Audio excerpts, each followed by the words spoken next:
Young Sherlock Holmes and the Pyramid of Fear.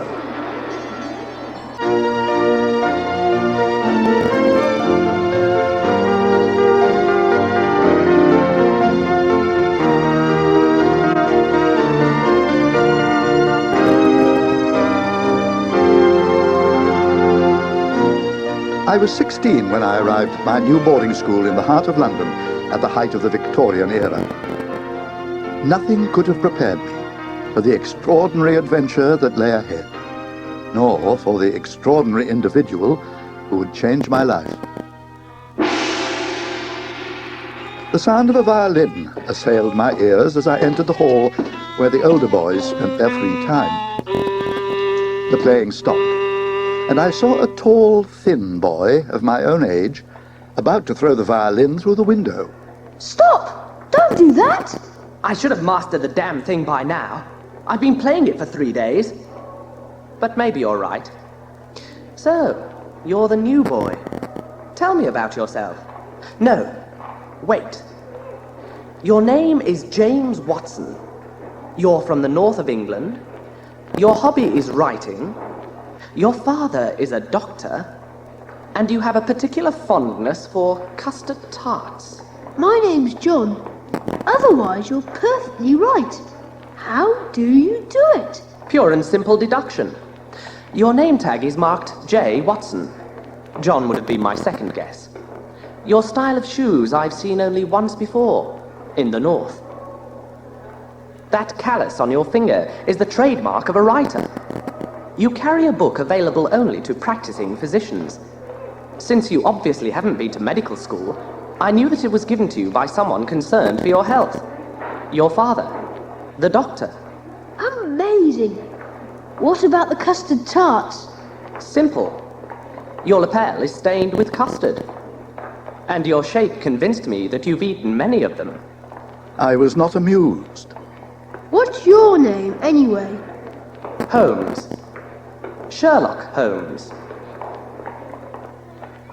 Holmes showed me round the school, and much to my surprise, I saw a girl.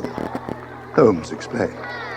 Her name's Elizabeth. Her uncle and guardian is a retired master. She lives with him, here at the school. Elizabeth's uncle, Wax Flatter by name, was an inventor. I saw him on the roof with an extraordinary flying machine. I think I've solved the problems. He launched himself from the top of the building, but crashed. Fortunately, into a snowdrift. Failed again. But I'll succeed eventually. Watching Holmes fence in the gymnasium with the headmaster, Mr. Wraith, I noticed a dark-haired woman. I asked Elizabeth who she was. This is Wraith, Ray's secretary and assistant. His constant companion. Wraith won the bout at last, but he obviously thought highly of Holmes. Well played, Holmes. But don't let your emotions take control. Holmes's favorite occupation was deduction, and 2 newspaper reports of sudden death, which he noticed in Wax Flatter's laboratory, led him to visit Detective Sergeant Lestrade at Scotland Yard. Lestrade sighed. Holmes, please. I don't have time for any more of your playpen crimes. Look at these newspaper clippings. So? A suicide and a carriage accident? I suspect foul play. Both men graduated from the same university in 1809, and neither of their deaths fit their personalities. Lestrade was not impressed. If you want my advice, keep your nose out of the Times and into your school books. Shortly afterwards, Holmes was falsely accused of cheating, and although Wraith stood by him, the school board considered his excellent record further proof of his dishonesty, and he was expelled. As we said goodbye in the street outside the school, I noticed Holmes looking at an upper window. Elizabeth gazed down at him and traced a message on the frosted pane. I love you.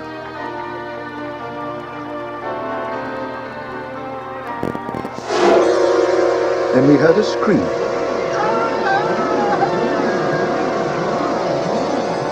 A cloaked figure rushed past me and dropped a kind of blowpipe. Holmes put it in his pocket. A man lay sprawled on the pavement. It was Wax Flatter. Lestrade arrived and listened to an antique dealer explaining what had happened. He came into my shop and suddenly got this wild look in his eyes. He went crazy. He snatched up a knife and stabbed himself. We knelt beside Wax Flatter, who tried to speak.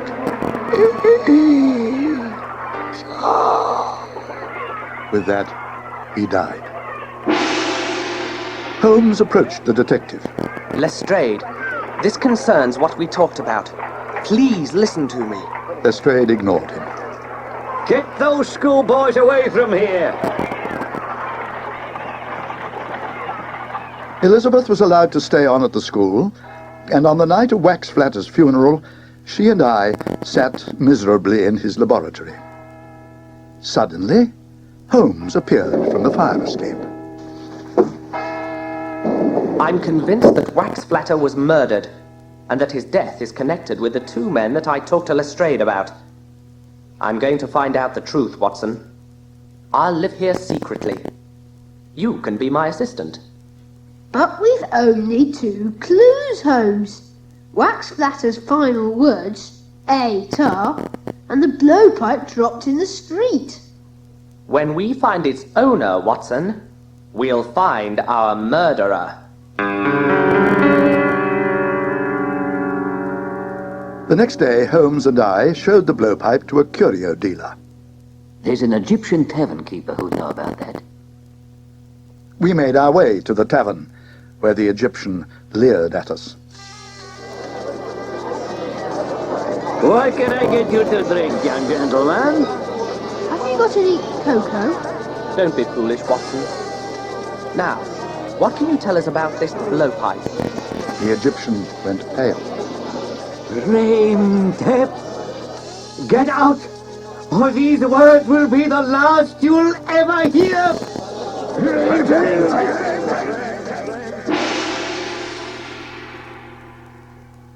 Back at school, Holmes went straight to the library and later told Elizabeth and me what he had discovered. Rain Tep, an ancient Egyptian cult.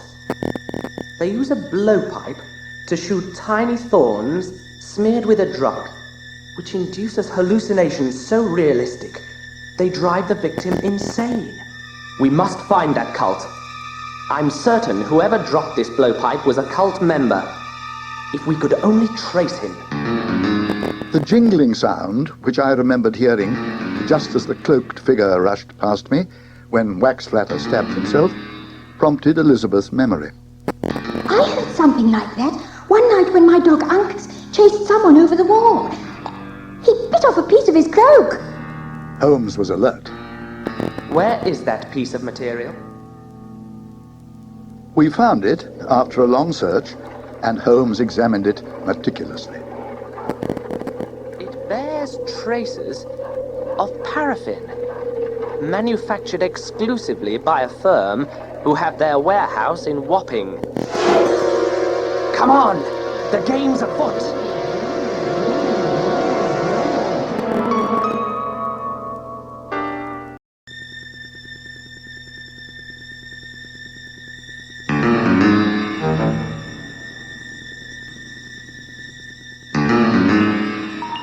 We soon reached the rotting warehouse by the river and went inside.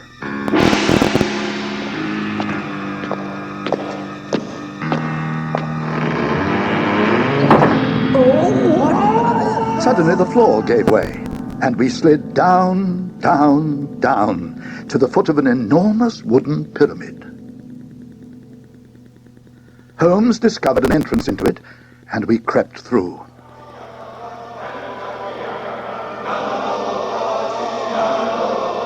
We were inside the head of an enormous idol, looking through its eyes down into a bizarre Egyptian temple. Tep followers were bandaging a girl like a mummy. Their leader wore an animal mask and towered over her. He gave a signal, and she was engulfed in a river of embalming fluid. Stop! She's still alive! We were discovered. We fled out of the warehouse into a graveyard, pursued by the cult, who blew poisoned thorns at us. Elizabeth and I were hit. She began to hallucinate. He's going to bury me alive. Help me, Holmes. Elizabeth, don't believe it. It's not real. Then I began to hallucinate. An army of cream cakes came to life and tried to force themselves down my throat. Dreadful. A cult member ran at Holmes with his sword. All seemed lost when a shot rang out. The swordsman fled. We were saved by the cemetery caretaker. Lestrade still refused to listen to Holmes. Then I'll leave you these thorns I grabbed from one of the Rain Tep. I suggest you test them. Lestrade swept them aside contemptuously. Ouch!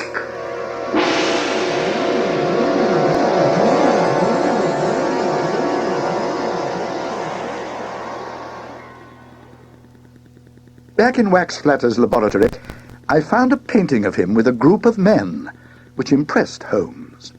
Good show, Watson. All but one of them have died strangely in the past few months. Then the door opened, and we were discovered by Mr. Wraith. You are trespassing, Holmes. But I'm willing to forget about it if you go home as planned. You too, Watson. And Elizabeth, we will find a place for you elsewhere. Tomorrow, all three of you will go. Elizabeth was put in Mrs. Dribb's room for the night, but Holmes and I managed to reach her by climbing along the window ledges. Holmes gave instructions. There's one man in this painting, Cragwitch, who is still alive. Watson and I will visit him. Elizabeth, you go to the laboratory and collect Wax Flatter's important papers, his blueprints and such. Cragwitch greeted us with a blast from a shotgun. But eventually, he told us his story. All of us in the painting were involved in an unfortunate venture in Egypt. He received this letter from a boy whose mother and father had died as a result, saying that he and his sister would use the Rain Tep to destroy us. The boy's name was Atar. I remembered. Wax Flatter's final words. Holmes pointed to the letter. What's that design? The cult's symbol. It looks familiar. Cragwitch complained of an insect bite on the neck, but he had been struck by a thorn. He began to scream and grabbed Holmes by the throat. Help, Watson! He's strangling me! I tried to help without success. Then Cragwitch rolled back unconscious. Lestrade stood there, having knocked him cold with the butt of his revolver. I accidentally stuck myself with a thorn. Hallucinations were ghastly. Took 4 policemen to stop me hanging myself. So I looked into your story, Holmes, and decided to come and question Mr. Cragwitch. Now I want you and your podgy little friend out of here. Trudging through the snow, Holmes recollected the Rain Tep design. How could I be so stupid? We must get back to the school.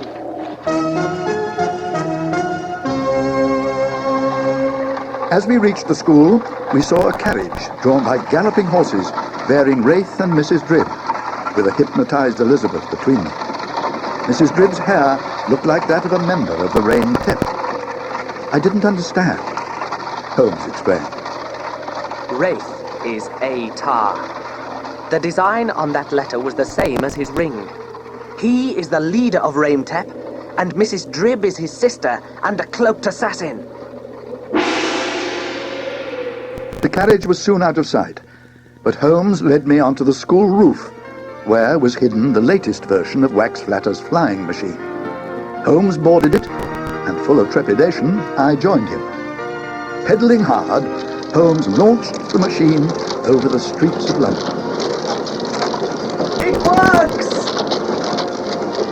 Beneath us, Wraith's carriage stopped outside the cult headquarters, and Elizabeth was dragged inside. Holmes landed the machine on the frozen river, and we chased after them.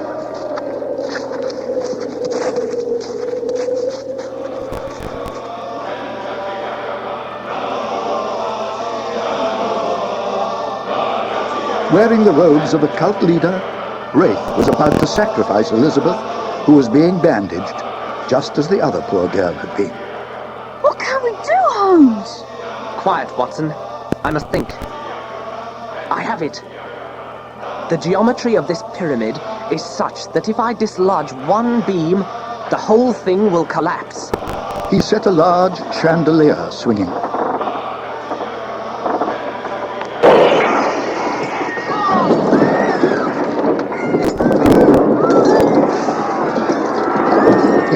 Down and brought the rest of the pyramid with it. Holmes attempted to rescue Elizabeth, but was laid low by Wraith, who seized her and made his escape.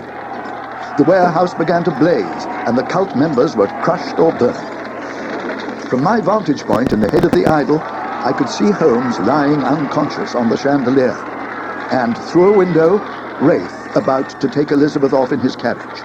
I managed to throw the chain which supported the chandelier so that it caught onto the axle of Wraith's carriage. As the vehicle drove away, it raised the chandelier with Holmes upon it. Holmes recovered. Good show, Watson. The chain tightened, overturning the carriage.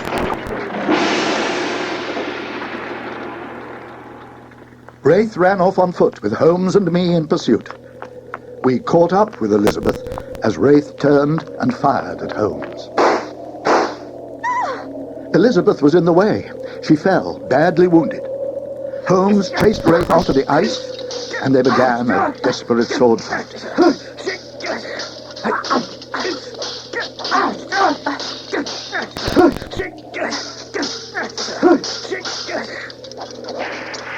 Then the ice beneath Wraith gave way, and he sank into the freezing water.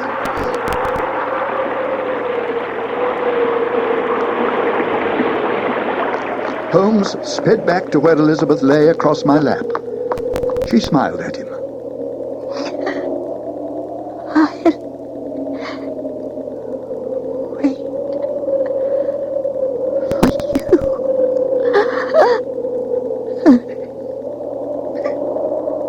Holmes looked down at her. She was dead. I shall always live alone. And so the case was solved, although Lestrade claimed all the credit and was promoted to inspector. I said goodbye to Holmes, little dreaming that one day our paths would cross again.